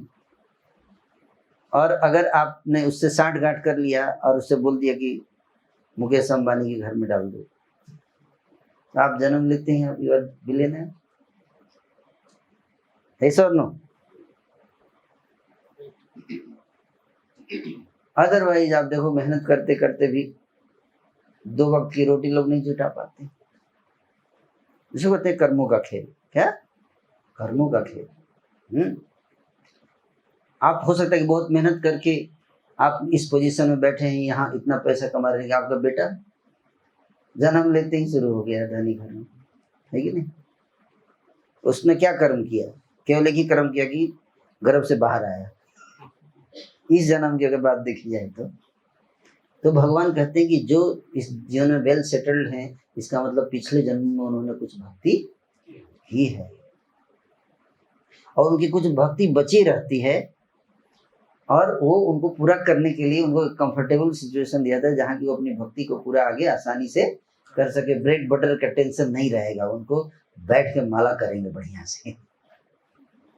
लेकिन अगर उनको कोई बताएगा नहीं ये चीज, तो पैसा जब आएगा तो भक्ति करने के बजाय वो शराब और ऐसे में लग जाते हैं, सारी गंदी चीजों में लग जाते हैं, काम करने में बहुत पैसा। समझ में तब करें क्या इसका, पैसा तो कमा लिया, अब करें क्या इसका।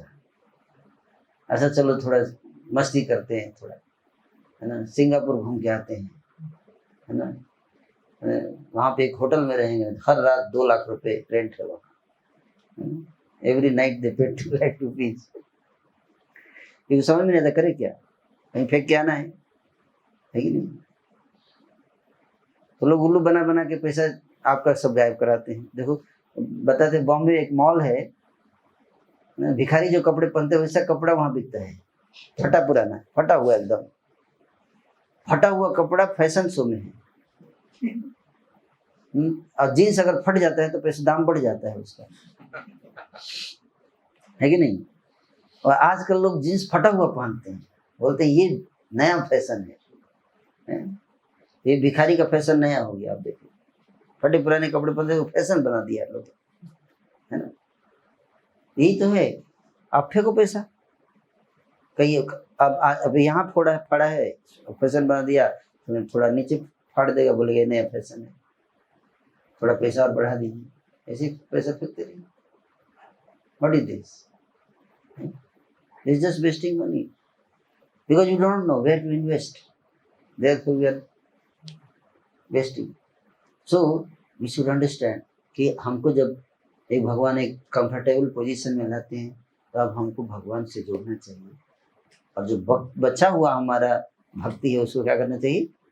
कंप्लीट करनी चाहिए। और इसमें कोई दुख नहीं। भक्ति एक ऐसा मार्ग है जिसमें आपको बहुत तपस्या नहीं करना है, बस इतना, ऐसा नहीं कि आपको फास्टिंग करना है बहुत ज़्यादा, नहीं।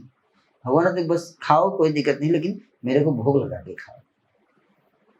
क्या? मुझे भोग लगा के खाइए। जब भगवान को भोग लगाते हैं तो वो चीज़ स्पिरिचुअलाइज हो जाती है ना? ऐसा नहीं कि आपको घूमने नहीं जाना है, लेकिन घूमो, भक्तों के सामने नाचिए, कीर्तन कीजिए, गाइए, singing, dancing, everything is there, but in a pure way, है कि नहीं? प्योर वे, और इसमें आनंद है ना? तो इस प्रकार के जो भगवान ने हमको प्रपोज, हम लोग वेल सिचुएटेड हैं, हमको पूरा प्रयास करना चाहिए अपने को भक्ति में जोड़ा जाए। इस प्रोसेस को अपनाइए, इसमें आपको कोई नुकसान नहीं होगा, फायदा ही फायदा है ना? तो आपकी लाइफ में आनंद आएगा, आपका आचरण अच्छा हो जाएगा, है ना? लेकिन शुरुआत होती है हृदय परिवर्तन से, जब तक हार्ट शुद्ध नहीं होगा, और वो तब होगा जब हम भक्ति की विधि को अपनाएंगे। अभी तो सत्संग में बैठ के समझ में आ गया, अब जाके धीरे धीरे इसको क्या करना है? अपने जीवन में उतारना चाहिए। Thank you so much. Hare Krishna. Any question? Any more question? You have any question you want to ask? Hare Krishna. Yes. Any question? Any question? प्रभु जी, आप बता रहे थे सेकंड राउंड की आप IIT से एमटेक किया हुआ आपने, तो जरूर मतलब आप इस रास्ते पे आए, तो इसको मैं समझना चाहता हूँ कि आपके जीवन से रिलेटेड पर्सनल है, अगर आप शेयर कर सके कि कैसे ये बदलाव आता है और आप कैसा फील करते हैं, मतलब कि आप पहले कैसे थे और आज ऐसे हैं, तो इस तरह का बदलाव जीवन में। और मतलब थोड़ा सा पर्सनल क्वेश्चन है, बट मैं ये सोच रहा था कि आपसे समझने का कि कैसे ये भाव आपके मन में आया और कहाँ से ये मतलब इस मार्ग पे आप आए। हम लोग मतलब मैं बचपन से ही मतलब भगवान कृष्ण की भक्ति से के प्रति आकृष्ट हूँ। कुछ लोगों का बचपन से होता है ये सब चीज़ें, ऐसा नहीं कि अचानक होता है ना। मुझे बचपन से मतलब जब से मैंने होश संभाला है, मैं जन्माष्टमी व्रत में फास्टिंग करता हूँ। आज तक एक भी जन्माष्टमी ऐसा नहीं जब मैंने फास्टिंग ना किया हो लाइफ में। मुझे भी नहीं पता कैसे, बिकॉज व्यक्ति सोचना शुरू करता है, थोड़े समय के बाद ज्ञान आता है ना। बट ये सारी चीज़ें हैं लाइफ में जो हायर फोर्सेज के द्वारा ऑर्गेनाइज किया जाता है ना। एक सर्टेन स्टेज में मैं इस्कॉन में जुड़ने से पहले बहुत सारे अच्छे गुण मैंने देखे जो ऐसे जनरली नहीं होते हैं। जैसे कि मैं एग्ज़ाम में, मैं एक बार मैं 10th क्लास में था, तो मैं जब पढ़ाई कर रहा था तो मेरा टीचर जो है वो मेरे से गुस्सा हो गया,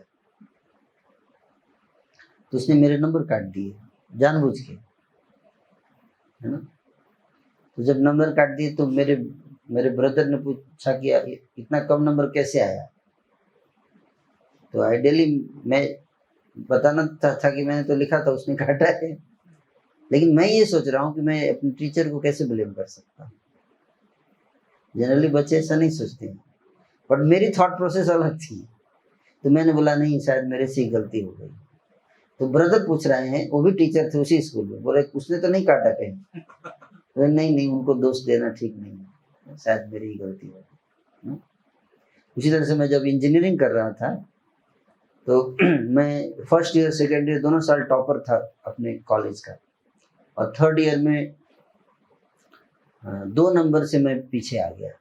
2 मार्क्स से सेकंड रैंक पे आया था।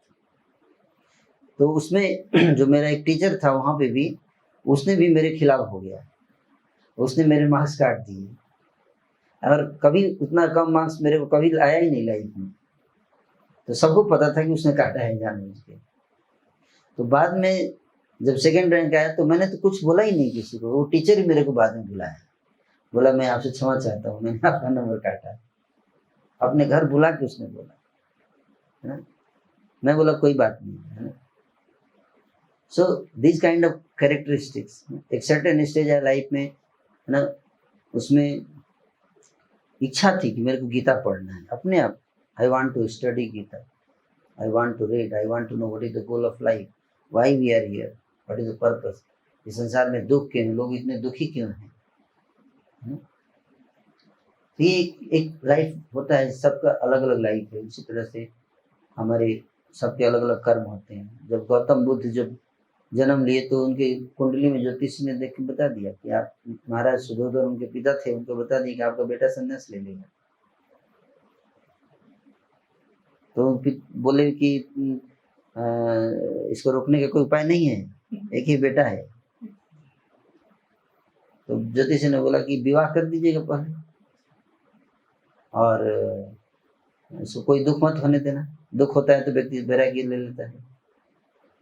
तो पिताजी ने पूरा व्यवस्था किया, विवाह कर दिया पहले ही, दुख नहीं होने दिया कोई भी। अचानक एक दिन वो बाहर निकले तो कुछ लोग एक मृत शरीर को लेके आ रहे थे। उन्होंने पूछा सारथी से कि ये रो क्यों रहे हैं ये लोग। बोला ये व्यक्ति मर गया है। बोले मर गया मतलब ये क्या होता है। बोले मृत्यु तो सबको तो आनी है एक दिन। बोला मेरे को भी आएगी। बोले हाँ सबको आएगी। बोला पापा को भी आएगी। बोला हाँ पापा को भी आएगी। फिर आगे गए तो देखिए वृद्ध व्यक्ति खांस रहा है, बोले यही झुका हुआ क्यों है। बोले सबको झुकना है। बस आगे गए तो एक रोगी व्यक्ति था। बस ये 3-4 एक्सपीरियंस हो गए। बोले वापस चलो घर। वापस आए घर में और उसी रात निकल गए घर से। बोले जब इस संसार में इतना दुख है और हमारे कब्जे में कुछ है ही नहीं, हमारी इच्छा के खिलाफ हमको बूढ़ा होना ही है, हम कितना भी उछल कूद कर ले मरना ही है, तो हम ये सब दुख क्यों। क्या इसका कोई समाधान नहीं है, क्या कोई परमानेंट सॉल्यूशन नहीं है। ऐसे सोचने लगे गौतम बुद्ध कि क्या कोई ऐसी व्यवस्था नहीं है कि हमेशा के लिए इन दुखों से मुक्त हो सके। और उसी रात निकल गए और जाके फिर उन्होंने ज्ञान प्राप्त किया। गया में वो जगह है, बोधि वृक्ष है जहाँ ज्ञान प्राप्त किया। समझिए कि जीवन का आत्म साक्षात्कार जिसको बोलते हैं ना। तो वो लिखा रहता है ना, कुछ लोगों की लाइफ में लिखा है, जैसे आप लोग भी लाइफ में लिखा हुआ है। सब लोग नहीं आ सकते यहाँ बैठ सकते, इसी अपार्टमेंट में सब लोग आके यहाँ नहीं बैठ सकते। वो सबकी ये बताया रहता है कि इस टाइम पे ये व्यक्ति यहाँ से जुड़ेंगे, यहाँ है, ये व्यवस्थाएं रहती है। नहीं तो यहीं पे होगा, एक आदमी नहीं आएगा, बगल में बैठेंगे, आएगा नहीं। He cannot come. It's not that everybody can join anything. Something goodness is there. पिछले जन्म के आपके कुछ कर्म हैं, साथ जैसे लोहा होता है ना, चुंबक दोनों साथ में चिपक जाते हैं, उसी तरह से ये चीज़ें होती हैं। तो हम लोग के भी लाइफ में ऐसे ही हुआ है ना। और फिर हम ISKCON से जुड़ गए। दिल्ली में IIT में पढ़ रहा था तो उससे मैं ISKCON से जुड़ा। फिर गया मैं बैंगलोर में जॉब किया LNT में 3 साल। तो उसके बाद फिर मैं कई सारे एक्सपीरियंसेस हुए, बहुत सीरियस एक्सपीरियंसेस हुए चैंटिंग के दौरान। एक बार मैं जा रहा था, 1 घंटे के अंदर 4 एक्सीडेंट हुए मेरे। बाइक चला के जा रहा था, बारिश हो रही थी, 4 एक्सीडेंट हुए। और जो चौथा एक्सीडेंट था वो इतना मतलब खतरनाक था, पूरा ये चेहरा जो है छिल गया और शरीर में इतना दर्द हो रहा था मानो प्राण निकल जाएंगे। और अचानक हरे कृष्ण महामंत्र निकला मुख से। जैसे हरे कृष्ण निकला तुरंत सारा दर्द खत्म। निकल वहां से उठा, बाइक चला के आया अपने रूम तक, कम से कम 30 किलोमीटर। फिर डॉक्टर के पास गया। ऐसे बहुत सारे एक्सपीरियंस हैं लाइफ में, है ना। महामंत्र की शक्ति है, सबको नहीं होते हैं। जो भगवान चाहते हैं जो व्यक्ति सीरियस हो उसके साथ इस तरह के एक्सपीरियंसेस होते हैं, है ना। उल्टा भी हो सकता है कई, जो योग्य व्यक्ति नहीं है ना, भगवान नहीं चाहते कि आगे बढ़े क्योंकि उसके कर्म ऐसे नहीं है, तो उल्टा भी हो जाएगा। जैसे महामंत्र शुरू करेगा कुछ गड़बड़ हो जाएगा, उसके बाद बोलेगा लगता है इसी के कारण गड़बड़ हो रहा है, छोड़ो ये महामंत्र। ऐसा भी होता है, जब से ये जब शुरू किया है लाइफ में प्रॉब्लम आ रही है, ऐसा भी होता है। हाँ, वो नहीं कर सकता, छोड़ देगा वो। अगर जबरदस्ती आप किसी को पकड़ा भी देंगे तो नहीं कर पाएगा, है ना। ऐसा भाग्यशाली लोग होंगे, ब्रह्मांड भ्रमिते कोनो भाग्यवान जी, ओनली फॉर्चुनेट पीपल, है ना। Fortunate people get attracted to good things. Unfortunate लोग गलत चीज़ों से अट्रैक्ट होते हैं। क्यों? क्योंकि अनफॉर्चुनेट लोगों की किस्मत में दुख है, और दुख तभी होगा जब गलत काम करेंगे। अच्छा काम करेंगे तो दुख कैसे होगा? वही आपका पैर टूटेगा तब ना जब आप छत से कूदेंगे, है कि नहीं। अगर आप सीढ़ी से उतरेंगे तो थोड़े ना पैर टूटेगा। जिसकी किस्मत में लिखा है कि आपका पैर टूटना है तो आप क्या करेंगे? छत से कूदेंगे, छत से नीचे उतरेंगे सीधे, है कि नहीं। इसलिए व्यक्ति गलत रास्ते पे क्यों जाता है? क्योंकि उसकी किस्मत में दुख लिखा है, इसलिए जन्म के कर्म के अनुसार, इसलिए वो गलत रास्ता उसको अच्छा लगेगा। उल्टी बुद्धि चलती है, विनाश काले विपरीत बुद्धि, बुद्धि विपरीत हो जाती है। जो गलत है उसको सही नजर आएगा, और जो सही है वो गलत नजर आएगा उसको। इसका मतलब उसकी लाइफ में बहुत बड़ी समस्या उसका इंतजार कर रही है। यस,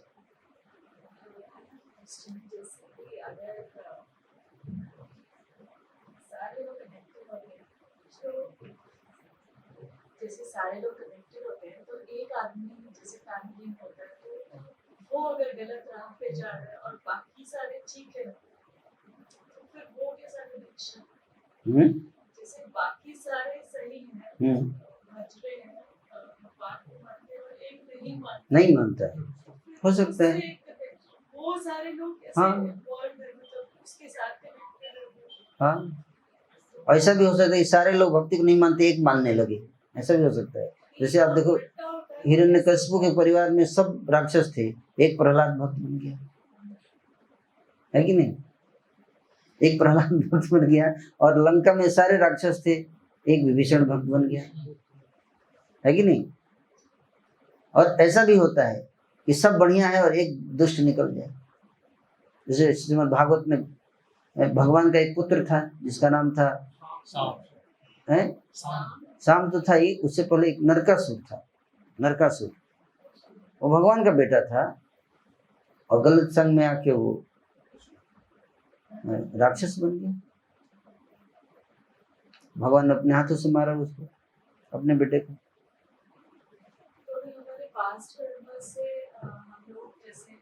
दो चीजें हैं, तीन चीजें डिसाइड होता है हमारी पर्सनालिटी से, होती है तीन चीजों से। पहला पास्ट कर्मा, जो हमारी जीन के थ्रू हमें ट्रांसफर होता है, जिसको कहते हैं जीन कोडिंग, जो पहले से कोडिंग रहता है इसकी पर्सनालिटी, वो जीन से ट्रांसफर होती है, उस तरह का पर्सनालिटी डेवलप होता है। दूसरा अपब्रिंगिंग, आप किस प्रकार के माहौल में आपका जन्म हुआ, वहाँ का माहौल कैसा है। सारे बच्चों का या सब लोग का इकट्ठे अपब्रिंगिंग होता है। हाँ, अपब्रिंगिंग सेम है, लेकिन पास्ट जो सीड है, वो जो डीएनए, वो डिफरेंस करता है ना। और दूसरा क्या है कि अपब्रिंगिंग एक ही है, एक ही स्कूल में बच्चा गया है ना, लेकिन एक जो है वो किसी शराबी के दोस्त के साथ जुड़ गया, वहां पे मिल गया, उसका दोस्त ऐसे व्यक्ति को बना लिया जो गंदा है, तो वो बिगाड़ देगा उसको। परिवार में सब अच्छे हैं, लेकिन जब वो स्कूल जाता है वहां पे उसको कैसा मिल जाएगा, सर्कल कैसा मिला, फ्रेंड सर्कल कैसा मिल गया, सारे उल्टे सीधे वाले मिल गए फ्रेंड, वो बिगड़ जाएगा और ड्रग्स लेना शुरू कर देगा, नास्तिक बन जाएगा। फिलॉसफी ऐसे मिलेंगे उसको, eat drink and B Mary, don't think, just do it. इसका सॉल्यूशन क्या है? कुछ ऐसा हो तो उसमें क्या है? कोई हमको लगे सॉल्यूशन क्या है? झेलना।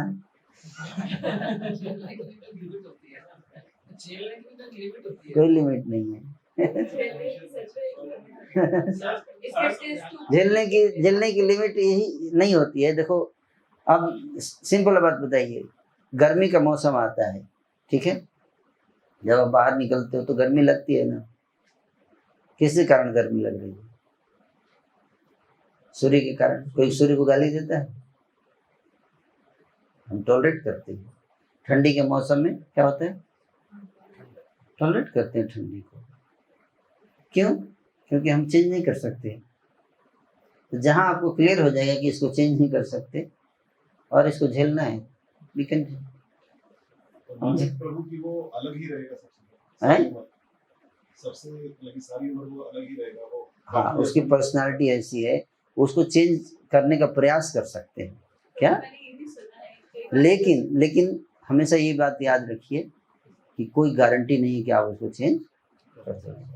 प्रयास करना चाहिए। क्या प्रयास कर सकते हैं? भगवान से प्रार्थना कर सकते हैं, है ना?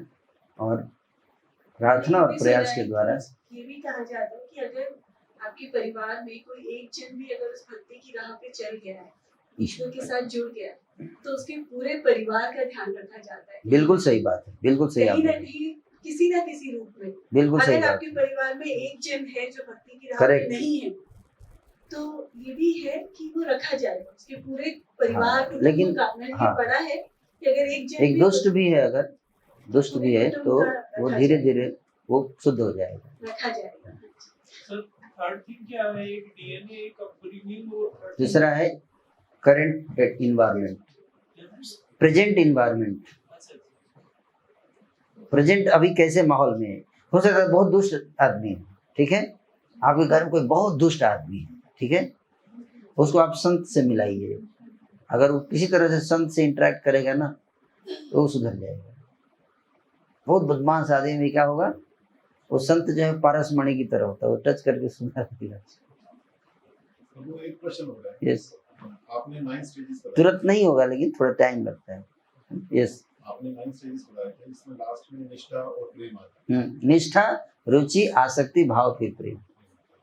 और एक हो गया हमारा कि हमने बोला था चार्ल्स डार्विन की बात की थी, हम्म। तो everything is by accident only. हम्म, तो इनकी उसमें अविश्वास है। अब जब तक अविश्वास रहेगा तब तक ये हम निष्ठा प्रेम आसक्ति वाले स्टेज तक नहीं पहुंच सकते हैं। तो अविश्वास को दूर करने के लिए हम कैसे कर सकते हैं कि हम प्रोसेस को अप्लाई अपने कीजिए। लिए या अपने परिवार में किसी और का करना हो अविश्वास, उस पे कैसे काम करें? ये बहुत इंपॉर्टेंट क्वेश्चन है। देखिए, डायरेक्ट जैसे कोई व्यक्ति है ना, उसको भक्ति से बहुत घृणा होता है,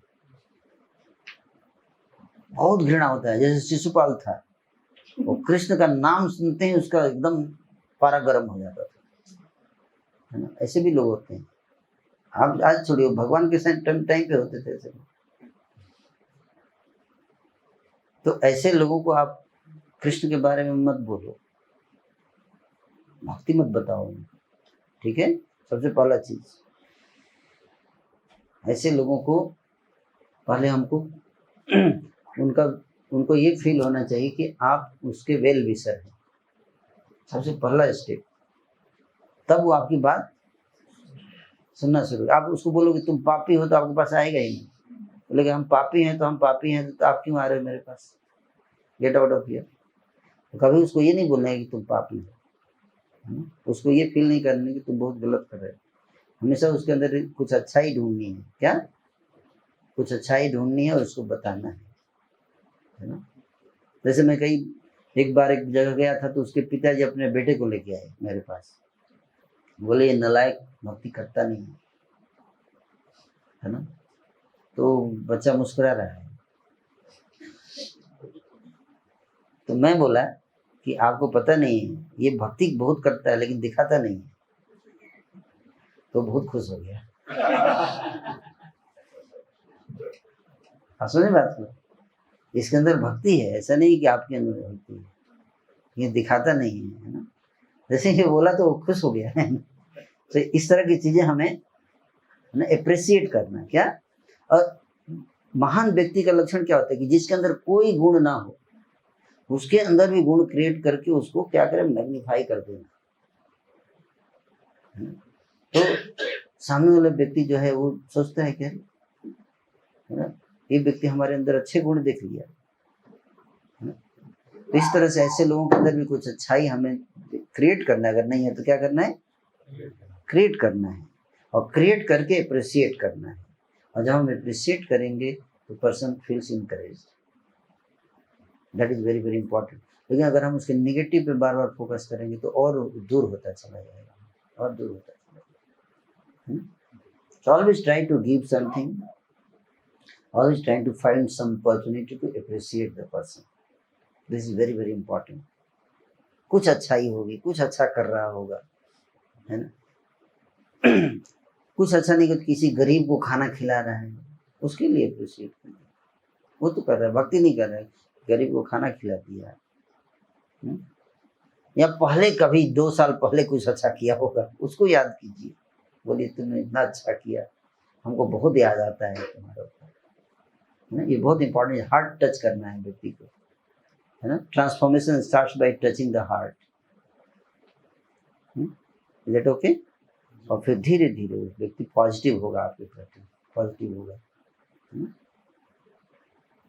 वो सोचेगा कि जैसे ही आप किसी को अप्रिशिएट करते हो, सामने वाले व्यक्ति को हम ये मैसेज जेन्युइन लेकिन होना चाहिए, जेन्युइन होना चाहिए, तो सामने वाले व्यक्ति को ये मैसेज आता है कि ये व्यक्ति जो है वो ईर्ष्यालु नहीं है, he is not focusing on my negative, है ना।